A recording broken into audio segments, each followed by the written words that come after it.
مقالة الدكتور خالد علام الدين كان التصريح الأول، يمكن عشان أنا واخدها جد، هذا بين قوسين، عشان أنا واخدها جد. ماذا تعني العبارة؟ الحقيقة وده من الغرائب اللي كثير من الناس قد يندهش منه، أنني لم أعلم بقرار تعييني إلا من خلال الإعلام، ولم أعلم بقرار إقالتي إلا من خلال الإعلام. وهذا أمر عجيب جدا، ألا يتم الاتصال بك قبل تعيينك للتشاور أو لأخذ موافقتك، وقبل إقالتك للتحقيق معك أو للنظر في الأمر.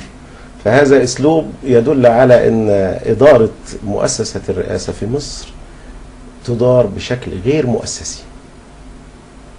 بشكل أوضح للمشاهدين دكتور بشكل خالد. أوضح للمشاهدين، يبدو أنها يعني قصة مجموعة من الهواة غير المحترفين أو المبتدئين يديرون مؤسسة ضخمة، أكبر دولة وأثقل دولة في الدول العربية، وتعتبر ذات مكانة كبيرة عالميا وإقليميا.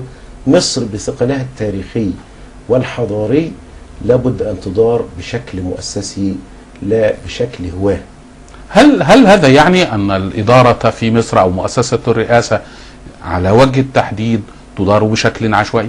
تحتاج لشيء من الاحترافية والمؤسسية في الإدارة.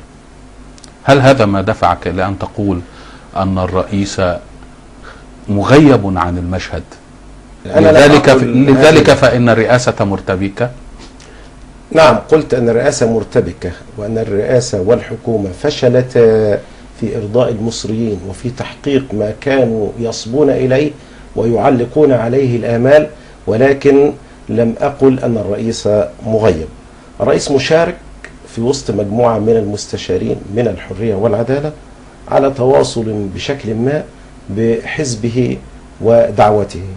أما الباقين من المستشارين الرسميين فالتواصل معهم ليس جيدا، بل لا يستشارون في الأمور إلا بعد وقوعها أو بعد أخذ القرارات.